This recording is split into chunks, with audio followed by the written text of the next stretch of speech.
Hello friend, আরও একবার মাধ্যমিক ভৌত বিজ্ঞানের আজকে আমাদের রসায়ন ধামাকা যে অধ্যায় শুরু হচ্ছে সেইখানে আমরা পিরিয়ডিক টেবিলের কিছু গুরুত্বপূর্ণ প্রশ্নের আলোচনা করব, যা তোমাদের আসন্ন আগামী মাধ্যমিকের ক্ষেত্রে অবশ্যই কমন আসতে পারে। এই সমস্ত কিছু প্রশ্ন নিয়েই আজকের আমাদের ক্লাস।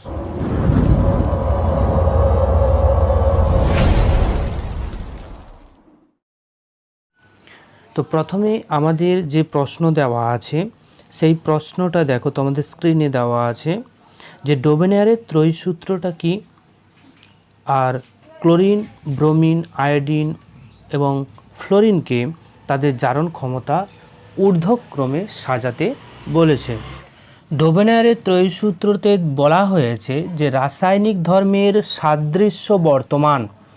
এরূপ যদি আমরা তিনটে মৌলকে নিই এবং তাদের পারমাণবিক ভরের ক্রম অনুসারে যদি সাজাই, তাহলে প্রথম মৌল আর হচ্ছে তোমার তৃতীয় মৌল, এই প্রথম আর তৃতীয় মৌলের যদি আমরা পারমাণবিক গুরুত্ব জানা থাকে, তাহলে কিন্তু তাদের যদি আমরা গড় নিই, তার মধ্যবর্তী দ্বিতীয় মৌল যেটা আছে তার পারমাণবিক গুরুত্ব আমরা নির্ণয় করতে পারি।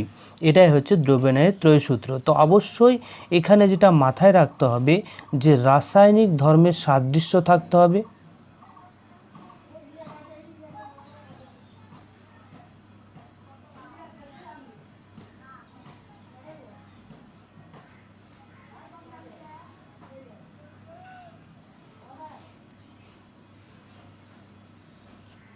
ঠিক আছে। আর কি, আর একটা পয়েন্ট তোমাদের মাথায় রাখতে হবে যে তাদের পারমাণবিক ভরের ক্রম অনুসারে সাজানো থাকলে,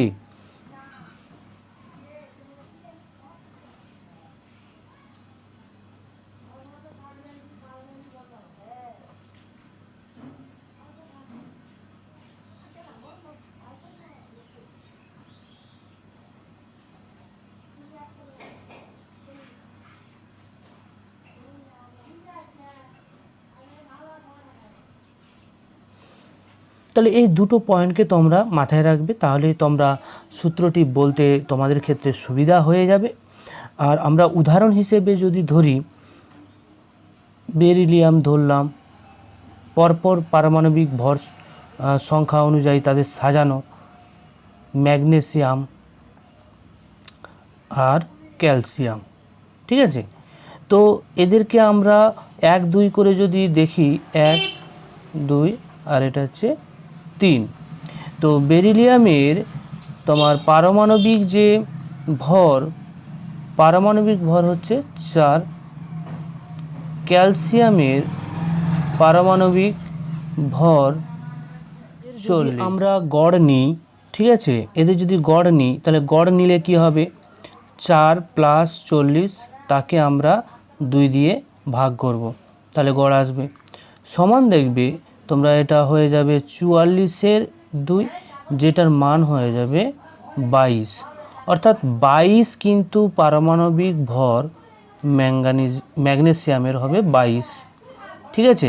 এখানে বেরিলিয়ামের কত ছিল, 4, ক্যালসিয়ামের ছিল 40, তাহলে মধ্যবর্তী যেটা আমরা পেলাম এই দুটোর যে গড় করলাম, গড় করলে 22 আসছে, সেই 22ই হবে এই দ্বিতীয় যে মৌল তার হচ্ছে পারমাণবিক ভর।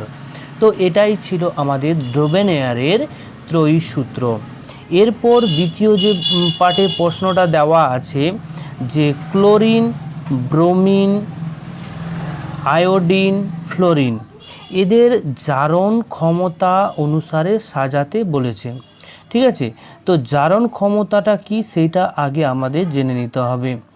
জারণ ক্ষমতা বলতে দেখো, এখানে যে মৌলটা নিজে বিজারিত হচ্ছে, ধরলাম এখানে একটা কোনো মৌল এম, তা কিন্তু বিজারিত হয়ে যাচ্ছে মাইনাসে, অর্থাৎ এখানে 0 থেকে এখানে মাইনাস হচ্ছে, অর্থাৎ এখানে তার কি প্রক্রিয়া ঘটছে, বিজারণ প্রক্রিয়া, জারণ সংখ্যা হ্রাস ঘটার জন্য বিজারণ প্রক্রিয়া ঘটে,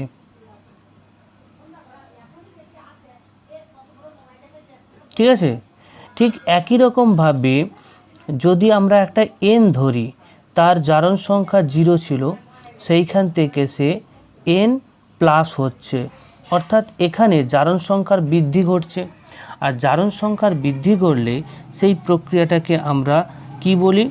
জারণ প্রক্রিয়া।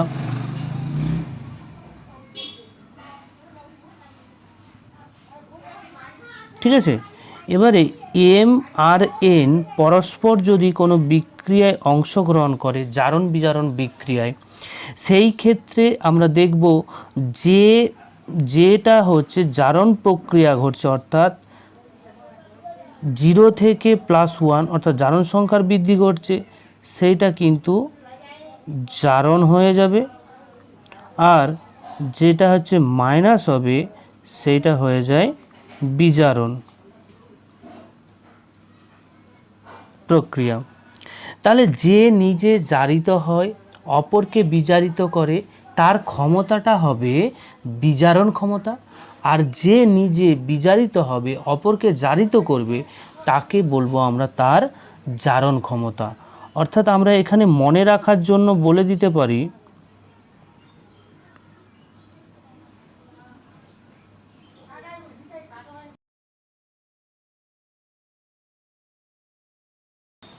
তাহলে আমরা মনে রাখার জন্য কিটা মনে রাখবো?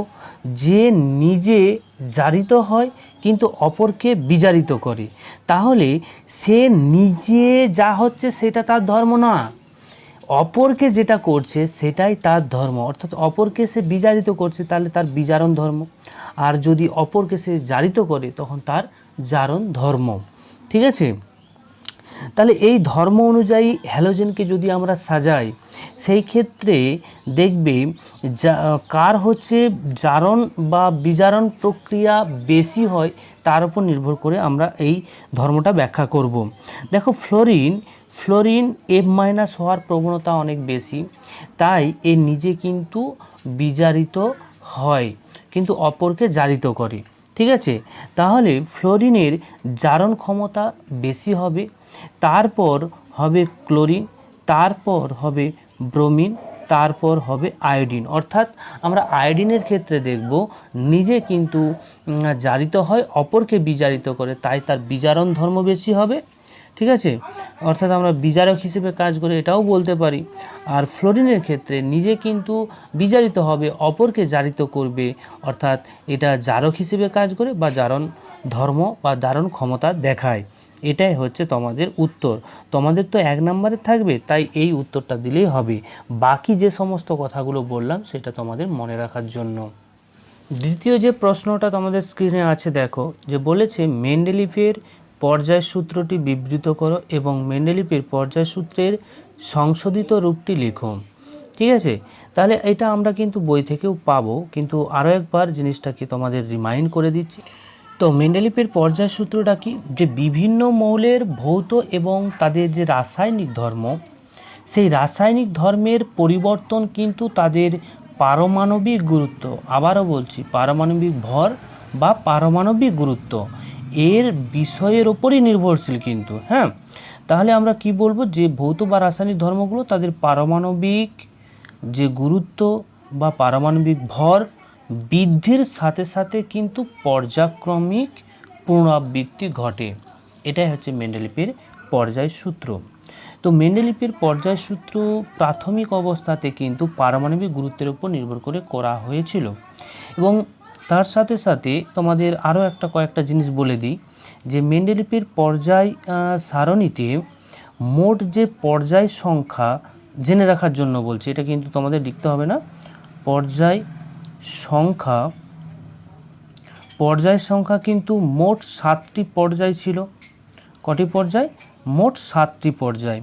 এই 7টা পর্যায়কে কিভাবে লেখা হতো?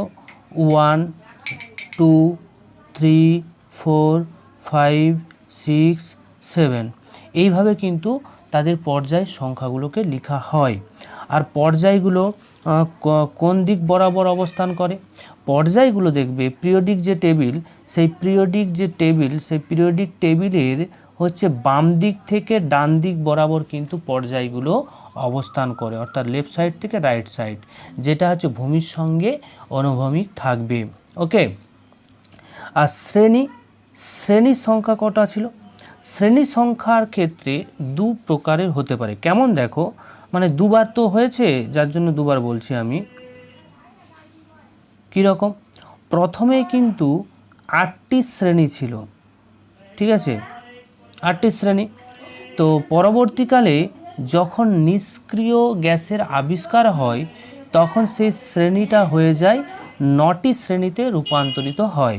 তো 8টা শ্রেণীকে আমরা রোমান অক্ষর 1, 2, 3, 4, 5, 6, 7, 8 এইভাবে 8টা লেখা হতো।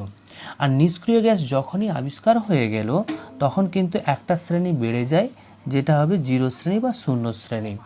ওকে, তো এইখানে তোমাদের শর্ট কোশ্চেন দেয়, তাই আগে থেকে আমি জিনিসটা বলে দিলাম। ক্লিয়ার? শ্রেণীগুলো কিভাবে অবস্থান করবে? এরা ভূমির সাথে উল্লম্ব অবস্থান করবে, অর্থাৎ উপর থেকে নিচ বরাবর হচ্ছে শ্রেণীগুলো অবস্থান করবে, এইরকমভাবে উপর থেকে নিচ বরাবর। ক্লিয়ার? তো এরপর যেটা আছে আমাদের প্রশ্নের দ্বিতীয় পর্ব, যে মেন্ডেলিফের পর্যায়সূত্রের সংশোধিত রূপটি কি? তো মেন্ডেলিফের পর্যায় যে সূত্রের সংশোধিত রূপ, দেখো মেন্ডেলিফের প্রাথমিক যে সূত্রটা দেওয়া ছিল তাতে কিন্তু পারমাণবিক গুরুত্বের উপর নির্ভর করে ধর্মগুলো ভৌত বা রাসায়নিক ধর্ম পর্যায়ক্রমিক পরিবর্তন ঘটছিল। কিন্তু মেন্ডেলিফের সংশোধিত রূপটিতে পারমাণবিক ক্রমাঙ্কের বৃদ্ধির সাথে সাথে ভৌত রাসায়নিক ধর্মের পুনরাবৃত্তি ঘটল। তো এই পারমাণবিক ক্রমাঙ্ক বৃদ্ধির ওপর নির্ভর করে কিন্তু সংশোধিত রূপটা করা হয়। তো এই সংশোধিত রূপ দেওয়ার আগে মোজলের পরীক্ষা কিন্তু গুরুত্বপূর্ণ, কারণ মোজলের পরীক্ষা থেকেই কিন্তু প্রমাণ হয় যে মৌলের ভৌত এবং রাসায়নিক ধর্মগুলো তাদের পারমাণবিক ভর সংখ্যার পরিবর্তে পারমাণবিক ক্রমাঙ্ক বৃদ্ধির সাথে পর্যায়ক্রমিক পুনরাবৃত্তি হয়। সেই মোজলের পরীক্ষা থেকে সিদ্ধান্ত নিয়েই কিন্তু মেন্ডেলিফের পর্যায় সূত্রের সংশোধিত রূপটি দেওয়া হয়। পরবর্তী প্রশ্নটা দেখো, একটি মৌলের পরমাণুতে কে কক্ষে 2টি এবং এল কক্ষে 8টি এবং এম কক্ষে 7টি ইলেকট্রন আছে। মৌলটির যোজ্যতা কত? মৌলটির ভর সংখ্যা 37 হলে নিউট্রন সংখ্যা কত হবে? মৌলটি পর্যায় সারণীর কোন শ্রেণীতে অবস্থান করে? এই প্রশ্নের উত্তরটা কিভাবে হবে সেটা দেখো।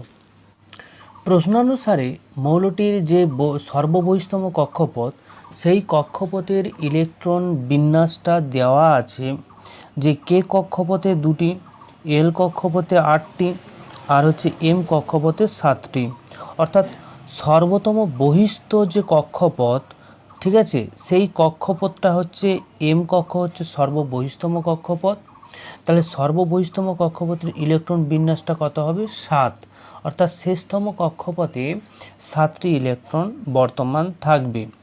তাহলে এখানে এই মৌলের যোজ্যতা কত হতে পারে? অর্থাৎ বহিস্তম কক্ষপথে 7টি ইলেকট্রন আছে, তাহলে 7টা ইলেকট্রন যদি থাকে, সে কিন্তু 7টা ইলেকট্রনকে বর্জন করার প্রবণতা অনেক বেশি শক্তি লাগে। ফলে তার তুলনায় 7টা ইলেকট্রন যদি আরেকটা ইলেকট্রন যোগ হয়ে যায় এই সাথে সাথে, তখন কিন্তু এই যে কক্ষপথ সেটা কিন্তু অষ্টক পূর্তি ঘটে, ফলে স্টেবিলিটিটা অনেকটা বেড়ে যায়। তাই খুব সহজেই কিন্তু স্টেবিলিটির জন্য অর্থাৎ স্থিতিশীলতার জন্য এই বহিস্তম কক্ষপথে একটা ইলেকট্রন নিয়ে এসে 8টি ইলেকট্রন পূর্ণ করে, অর্থাৎ অষ্টক পূর্তি ঘটায়। ঠিক আছে? তো তাই এই যে মৌল, এই মৌলের যোজ্যতা হয়ে যাবে, মৌলের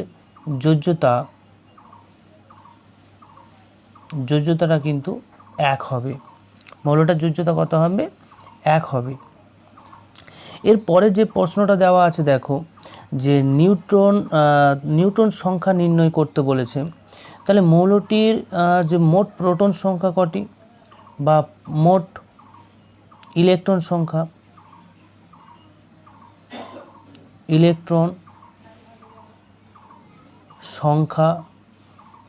বা প্রোটন সংখ্যা,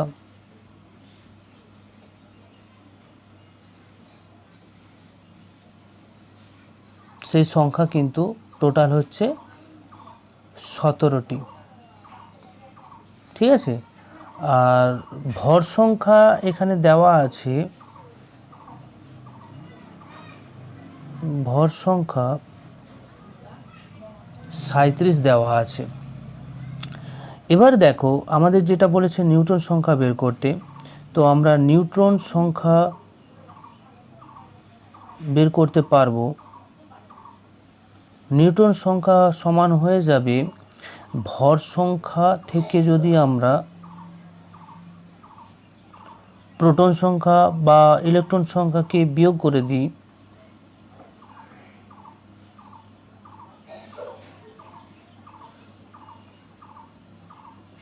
বা যেটাকে আমরা পারমাণবিক ক্রমাঙ্ক বলি। ঠিক আছে, ভর সংখ্যা থেকে পারমাণবিক ক্রমাঙ্ককে যদি আমরা বিয়োগ করে দিই তাহলে কিন্তু আমাদের নিউটন সংখ্যাটা পেয়ে যায়। তাহলে এখানে নিউটন সংখ্যা হয়ে যাবে 20টি। এর পরের যে প্রশ্নটা আছে দেখো, মৌলটির পর্যায় সারণী কোন শ্রেণীতে অবস্থিত, অর্থাৎ মৌলটির অবস্থান নির্ণয় করতে বলেছে। তাহলে মৌলের অবস্থান নির্ণয় করার জন্য দেখো, মৌলটি সাধারণত মৌলটির যে ইলেকট্রন বিন্যাস, সেই ইলেকট্রন বিন্যাস থেকে আমরা কি জানতে পারি, মৌলটি হচ্ছে 3 নাম্বার পর্যায়ে অবস্থান করে। দীর্ঘ পর্যায় সারণীর ক্ষেত্রে আমরা ব্যাপারটা বলছি। ঠিক আছে, তোমরা মেন্ডেলিভেরও বলতে পারো, আমি দুটোই বলে দেব। তো 3 নাম্বার পর্যায়ে অবস্থান করে। আর শ্রেণীটা নির্ণয় করার একটা সহজতম পদ্ধতি তোমাদের বলে দিই, তোমরা মনে রাখবে। সর্ববহিস্তম কক্ষপথে একটি বা দুটা যদি ইলেকট্রন থাকে, সেই ক্ষেত্রে তার শ্রেণী কিন্তু 1 বা 2 হবে। যদি এখানে সর্ববহিস্তম কক্ষপথে 3 বা তার বেশি যদি থাকে, ঠিক আছে, তার বেশি যদি থাকে, তখন কিন্তু তাদের যে শ্রেণী নির্ণয়, সেই শ্রেণী নির্ণয় করার জন্য দীর্ঘ পর্যায় সারণীর ক্ষেত্রে তখন আমাদের কি করতে হয়, এই যে ধরলাম 3 আছে, তো তার সাথে 10 যোগ করে দিতে হয়। 10 যোগ করে যে সংখ্যাটা আসবে সেটাই তার শ্রেণী হয়ে যায়। ঠিক আছে, তো এখানে 10 কেন যোগ করছি?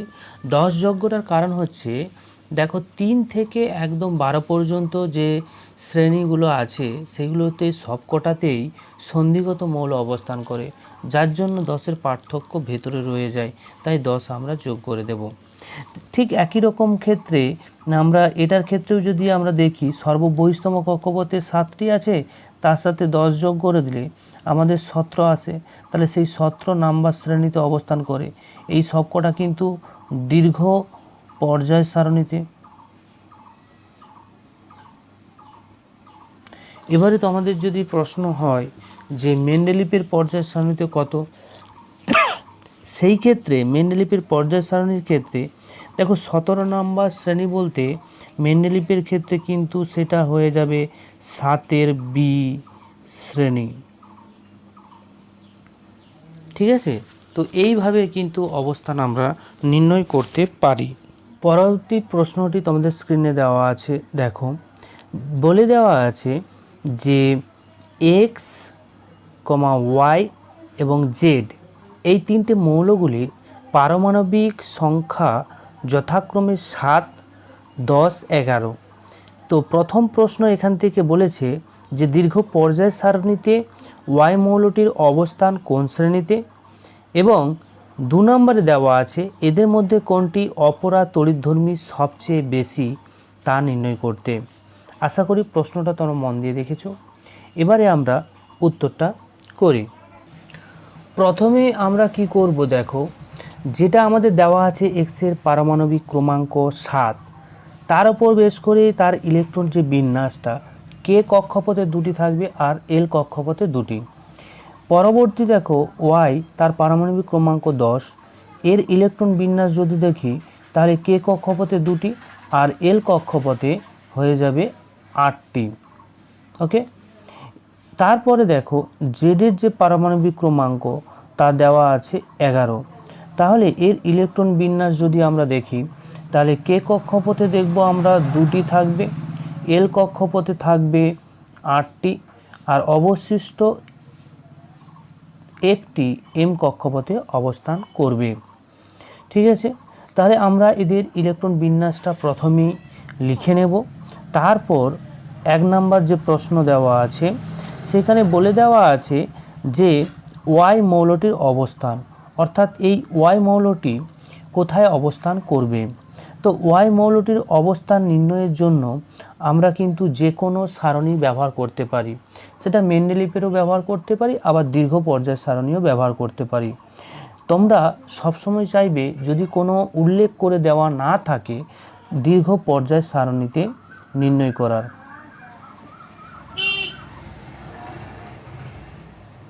কারণ কি, দীর্ঘ পর্যায় সারণীতে নির্ণয় করাটা তোমাদের ক্ষেত্রে সুবিধাজনক। ঠিক আছে, আর যদি মেন্ডেলিভের ক্ষেত্রে করো সেটাও করা যায়, কিন্তু তাতে এ বি এর একটা উপশ্রেণী যে আছে সেটা ক্ষেত্রে তোমাদের সাধারণ মানুষ স্টুডেন্টদের ক্ষেত্রে প্রবলেম হতে পারে, তাই দীর্ঘ পর্যায় সারণীটাই তোমরা করবে। আমি দুটোই করিয়ে দিচ্ছি। ওকে, তো ওয়াই এর হচ্ছে তোমার পর্যায় সংখ্যা যদি আমরা দেখি, পর্যায় সংখ্যা কোন পর্যায়ে অবস্থান করবে, ওয়াই কিন্তু অবস্থান করবে দ্বিতীয় পর্যায়ে, অর্থাৎ এর বহিস্থম কক্ষপথ হচ্ছে তোমার এল, তার মধ্যবর্তী কক্ষপথ কে, অর্থাৎ দুটো কক্ষপথের উপস্থিতি থাকার জন্য এর পর্যায় 2 নাম্বার হয়ে যাবে দীর্ঘ পর্যায় সারণীতে। আর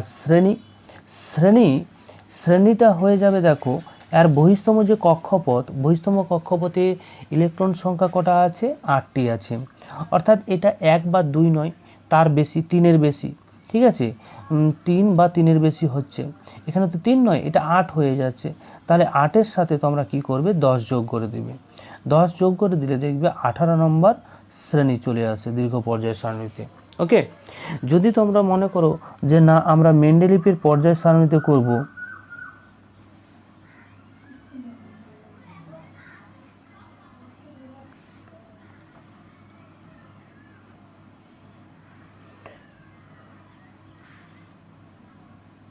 মেন্ডেলিভের পর্যায় সারণীতে করলে পর্যায় সংখ্যা কিন্তু একই থাকবে, 2 নম্বর পর্যায়, কিন্তু শ্রেণীটার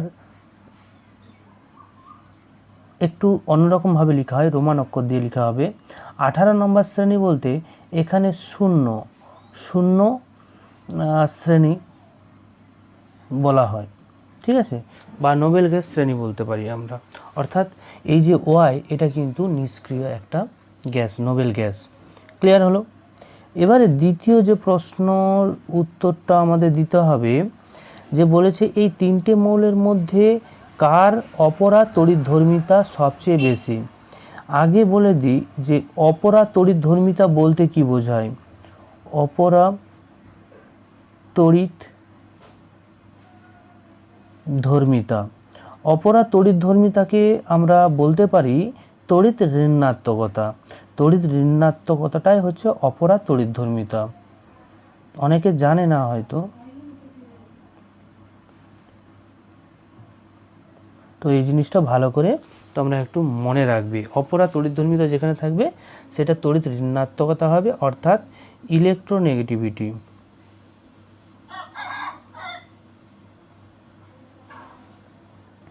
তো ইলেকট্রোনেগেটিভিটি কার বেশি হয়? অধাতুগুলোর ক্ষেত্রে ইলেকট্রোনেগেটিভিটিটা বেশি হয় ধাতুর থেকে। দেখো এক্স ওয়াই জেড এই তিনটার যদি আমরা দেখি, তাহলে দেখব এক্সটা কিন্তু এক্স তার বহিস্থম কক্ষপথে হচ্ছে 5টি ইলেকট্রন আছে, এটা 15 নম্বর শ্রেণীতে অবস্থান করবে। এটা কত নম্বর শ্রেণীতে অবস্থান করবে? 15 নম্বর শ্রেণীতে। তারপরেরটা দেখো নিষ্ক্রিয় গ্যাস, যেটা হচ্ছে 18 নম্বর শ্রেণীতে অবস্থান করে। আর তারপরে যেটা আছে জেড, সেটা কিন্তু 1 নাম্বার শ্রেণীতে অবস্থান করবে, কারণ বহিস্থম কক্ষপথে একটি ইলেকট্রন, অর্থাৎ 1 নাম্বার শ্রেণীতে অবস্থান করবে। এবারে দেখো 18 নম্বর শ্রেণী হচ্ছে নিষ্ক্রিয় গ্যাসের শ্রেণী, নিষ্ক্রিয় গ্যাস। আর 1 নাম্বার শ্রেণী হচ্ছে ক্ষারীয় ধাতু শ্রেণী।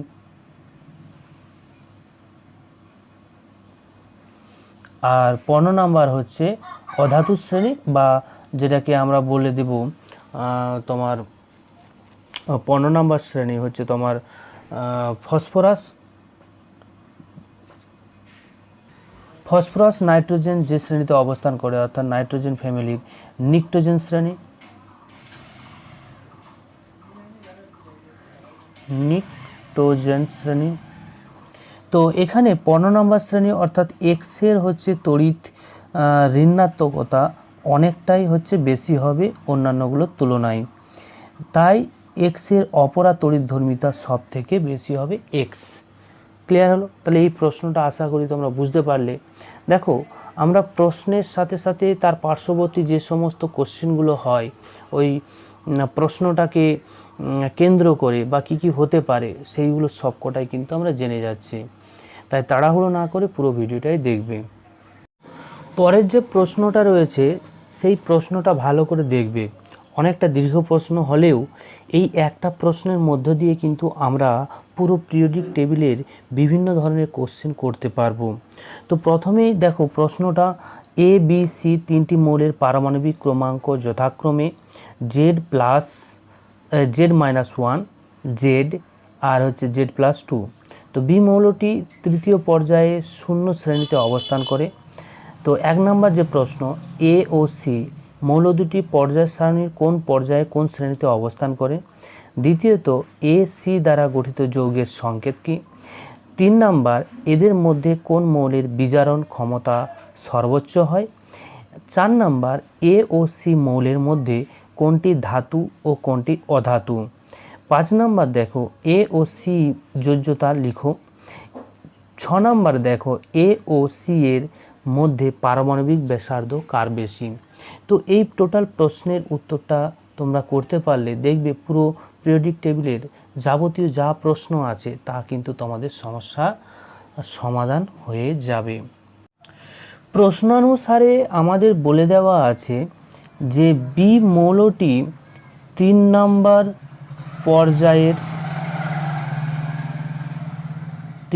পর্যায়ের এবং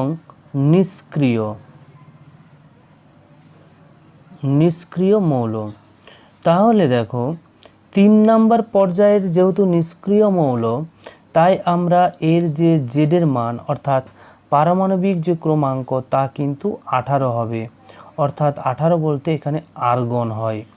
ঠিক আছে, বিটা কিন্তু আর্গন হবে, এটা মাথায় রাখতে হবে। এটাকে মাথায় রেখে কিন্তু আমাদের আর্গনটা লেখার দরকার নেই, কিন্তু মনে রাখবে তোমরা। ক্লিয়ার? তাহলে এর পারমাণবিক ক্রমাঙ্কটা কত হবে? এর পারমাণবিক ক্রমাঙ্কটা হয়ে যাবে 18 থেকে যদি 1 বিয়োগ করি তাহলে আমাদের এখানে হয়ে যায় 17, অর্থাৎ এর যদি অবস্থান দেখি তা হয়ে যাবে দেখো 17 নম্বর শ্রেণীতে, কারণ এর বহিস্তম কক্ষপথে 7টি ইলেকট্রন থাকে, তাই। ক্লিয়ার হলো? 17 নম্বর শ্রেণী। একই রকমভাবে সি এর যদি পারমাণবিক ক্রমাঙ্ক দেখি তাহলে হয়ে যাবে আমাদের এখানে 20, এটা সি হবে, 20 হবে, যার বহিস্তম কক্ষপথে কিন্তু 2টো ইলেকট্রন থাকে, তাই এটি 2 নম্বর শ্রেণীতে অবস্থান করবে। ঠিক আছে, এরপর আমাদের যে প্রশ্নটা দেওয়া আছে যে এ সি মৌল দুটির পর্যায় সারণী কোথায় অবস্থান করতে পারে। তাহলে এদের অবস্থান যদি আমরা নির্ণয় করি তাহলে কিন্তু দেখব যে প্রথম যে এ মৌলটা 17 নম্বর শ্রেণীতে অবস্থান করে, আর 17 নম্বর শ্রেণীতে অবস্থান করলে এর যে পর্যায়টা হবে দেখো বি যে পর্যায়ে অবস্থান করেছিল তার থেকে কিন্তু সেই পর্যায়ে অবস্থান করবে, কারণ একটা মাত্র ইলেকট্রন সংখ্যা কম আছে, অর্থাৎ 3 নাম্বার পর্যায়েতেই অবস্থান করবে। ঠিক আছে, তাহলে আমরা 1 নম্বরের যে প্রশ্ন সেটার প্রথমের এ যে অবস্থান সেটা করতে পারলাম। এরপর সি এর অবস্থানটা যদি দেখি, দেখো 18 পরে আরও 2টো পারমাণবিক ক্রমাঙ্ক বেশি হয়ে যাচ্ছে, অর্থাৎ এটা 2 নম্বর শ্রেণী কিন্তু 4 নাম্বার পর্যায় হয়ে যাবে। আশা করি জিনিসটা বোঝা গেল। যদি কেউ না বুঝতে পারো আরও একবার বলছি যে এ তো 17, তাহলে এর ইলেকট্রন বিন্যাস কি হয় 2 + 8 + 7, অর্থাৎ কে এল এম কক্ষপথ। এম কক্ষপথে কটা আছে 7টি, তাহলে 7-এর সাথে 10 যোগ করে দেবে, করে দিলে যেটা আসবে সেটা হয়ে যাবে তোমার শ্রেণী। আর পর্যায় কত হবে, যেহেতু 3টা কক্ষপথ আছে তাই 3 নাম্বার পর্যায় হয়ে যাবে। আশা করি এবারে বুঝতে পারছো। এবার সি এর ক্ষেত্রে দেখো, এটা তো হয়ে যাচ্ছে 20, তাহলে এর যে ইলেকট্রনিক বিন্যাস 2, 8, 8 আর হচ্ছে 2, অর্থাৎ কে, এল, এম আর এন কক্ষপথ। বহিস্তম কক্ষপথে আছে 2টি ইলেকট্রন, তাহলে এটা হয়ে যাবে 2 নাম্বার শ্রেণী। আর পর্যায়ের সংখ্যা কটা হবে, কক্ষপথের সংখ্যা 4টি আছে, তাই পর্যায় হয়ে যাবে 4 নম্বর পর্যায়। আশা করি এবার বুঝতে পেরেছো তোমরা, তাই না? তারপরের যে প্রশ্নটা ছিল তার যে উত্তরটা দেখো, এ আর সি দ্বারা যৌগ গঠন হবে, ঠিক আছে। এর সর্ববহিস্তম কক্ষপথে ইলেকট্রন সংখ্যা 7, আর তোমার হচ্ছে সি এর সর্ববহিস্থ কক্ষপথে 2টো ইলেকট্রন। তাহলে এদের মধ্যে দেখো সি কি করবে, 2টো ইলেকট্রনকে লুইস ডটের দ্বারা যদি আমরা দেখাই, 2টো ইলেকট্রনকে ইন্ডিভিজুয়াল এ কে একটা একটা করে দেবে, অর্থাৎ 2টা এ কে একটা একটা করে দেয়।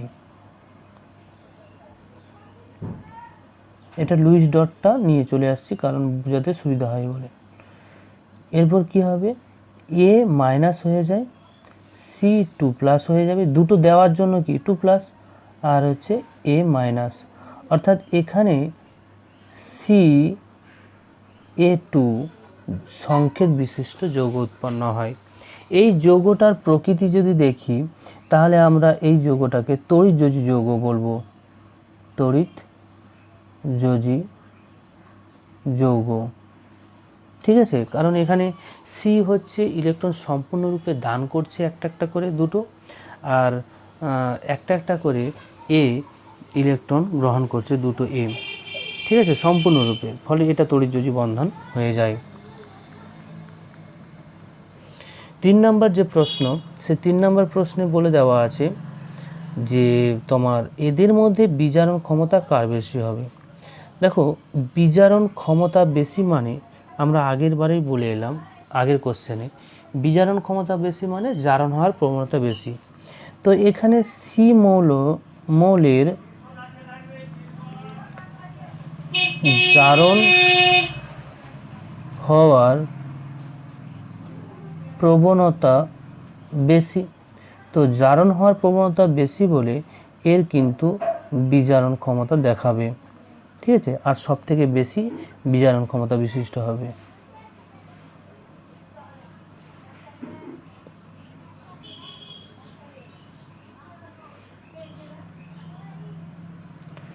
চার নম্বরের প্রশ্ন দেখো, 4 নম্বরের প্রশ্নে বলে দেওয়া আছে যে এই মৌলগুলোর মধ্যে কোনটি ধাতু কোনটি অধাতু। তো এ মৌলটা কিন্তু অধাতু হয়, কারণ পর্যায় সারণীর একদম ডান দিকে অবস্থান করছে। সি মৌল পর্যায় সারণীর একদম বাম দিকে 2 নম্বরে অবস্থান করেছে, তাই এটি ধাতু। 5-এর যে প্রশ্ন আছে, তো এখানে এর যোজ্যতা কত। এর যোজ্যতা হচ্ছে সর্ববহিস্তম কক্ষপথে, যেহেতু এর সর্ববহিস্তম কক্ষপথে 7টি ইলেকট্রন আছে, ফলে একটা ইলেকট্রন কিন্তু যোগ করতে পারে, অর্থাৎ নিতে পারে, ঠিক আছে। তাহলে এর যোজ্যতা হয়ে যাবে, এর যোজ্যতা 1 হবে। যদি বলে দেয় যে সি এর ক্ষেত্রে, তাহলে সি এর যোজ্যতা কত হবে, সর্ববহিস্তম কক্ষপথে সি এর 2টি ইলেকট্রন আছে, সে 2টো ইলেকট্রন সম্পূর্ণরূপে দান করতে পারে, তাই এর যোজ্যতাটা হয়ে যাবে 2। 6 নম্বর যে প্রশ্নটা আছে সেখানে এদের পারমাণবিক ব্যাসার্ধের ক্রমটা কার সব থেকে বেশি। দেখো আমরা যদি এই এ বি সি কে যদি সাজাই ঠিকঠাক করে পারমাণবিক ব্যাসার্ধ অনুসারে,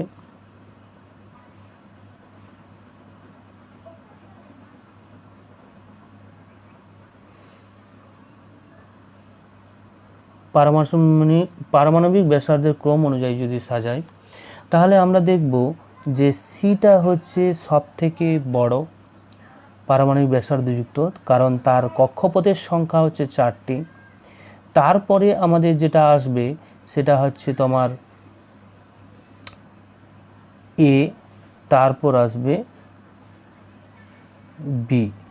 তো এখানে সর্বোচ্চ পারমাণবিক ব্যাসার্ধযুক্ত হচ্ছে সি, তার কক্ষপথের সংখ্যা 4টি। তাই কক্ষপথের সংখ্যার সাথে কিভাবে জিনিসটা যদি কেউ বুঝে না থাকো একটু দেখে নাও। এটা তো নিউক্লিয়াস, তার বহিস্তম কক্ষপথে যদি 4টা হয়, 1 2 3 4টা কক্ষপথ হয়, ফলে এই যে নিউক্লিয়াস থেকে বহিস্তম কক্ষপথের প্রতি যে দূরত্ব সেটাই তো আমাদের রেডিয়াস ছিল, তাই না? সেই রেডিয়াসটাই কি হবে, অনেকটা বড় হয়ে যাবে। দূরত্বটা বাড়লে কী হবে, রেডিয়াস বেশি হবে, ফলে এর পারমাণবিক ব্যাসার্ধ বেশি। কতগুলো গুরুত্বপূর্ণ মৌলের নাম এবং তাদের অবস্থান এবং উদাহরণ কয়েকটা দেখে নেব আমরা চটজলদি করে, ঠিক আছে? তো প্রথমেই হ্যালোজেন মৌল, এটা কিন্তু 17 নম্বর শ্রেণীতে অবস্থান করে। আমি সবকটা দীর্ঘ পর্যায় সারণীর কথাই বলছি, ঠিক আছে? হ্যালোজেন মৌলগুলো ফ্লোরিন, ক্লোরিন, ব্রোমিন, আয়োডিন। এবারে চ্যালকোজেন মৌলগুলো 17 নম্বর শ্রেণীতে অবস্থান করে, যাদের মধ্যে অক্সিজেন, সালফার, ঠিক আছে, যেগুলো পরিচিত সেইগুলোই দিচ্ছি। নিক্টোজেনের মধ্যে হচ্ছে 15 নম্বর শ্রেণীতে অবস্থান করে, যেগুলো হচ্ছে নাইট্রোজেন, ফসফরাস, যেগুলো পরিচিত সেগুলোই দিচ্ছি, বারবার বলছি। ক্ষারীয় ধাতুগুলো 1 নম্বর পর্যায় সারণীতে 1 নম্বর শ্রেণীতে অবস্থান করে, এবং তাদের মধ্যে হচ্ছে লিথিয়াম, তারপরে হচ্ছে তোমার সোডিয়াম, পটাশিয়াম। ক্ষারীয় মৃত্তিকা ধাতুগুলো 2 নম্বর শ্রেণীতে অবস্থান করবে, যেগুলোর মধ্যে হচ্ছে তোমার বেরিলিয়াম, ম্যাগনেসিয়াম, তারপরে হচ্ছে ক্যালসিয়াম। আর বিরল মৃত্তিকা ধাতুগুলো দেখবে পর্যায় সারণীতে যে ষষ্ঠ পর্যায় আর হচ্ছে 3 নম্বর শ্রেণী। ষষ্ঠ পর্যায়ে 3 নম্বর শ্রেণীতে যে ল্যান্থানাইট মৌলগুলো আছে, যে 14টা ল্যান্থানাইট মৌল, ঠিক আছে, সিরিয়াম থেকে একদম রুটেসিয়াম পর্যন্ত, এই যে 14টা মৌল, সেই 14টি মৌলকে আমরা বিরল মৃত্তিকা মৌল বলি, ঠিক আছে? এরপর আমরা আসছি নিষ্ক্রিয় গ্যাস। সবাই জানো নিষ্ক্রিয় গ্যাস কোথায় অবস্থান করে। নিষ্ক্রিয় মৌল যেটা হচ্ছে তোমার নোবেল গ্যাস 18 নম্বর শ্রেণীতে অবস্থান করে, যাদের মধ্যে হচ্ছে হিলিয়াম, নিয়ন, আর্গন, ক্রিপ্টন, জেনন। ক্লিয়ার? প্রথম পর্যায়ের মৌল সংখ্যা 2টি, আর দ্বিতীয় বা তৃতীয় এদের প্রত্যেকটাতে 8টি করে মৌল আছে। আর আধুনিক পর্যায় সারণীতে মোট মৌলের সংখ্যা কিন্তু 11টি হবে। এই মোট যে গ্যাসীয় মৌল তার সংখ্যা কিন্তু 11। তো এই আমাদের কিছু গুরুত্বপূর্ণ প্রশ্নের আলোচনা ছিল, তা আমরা করলাম।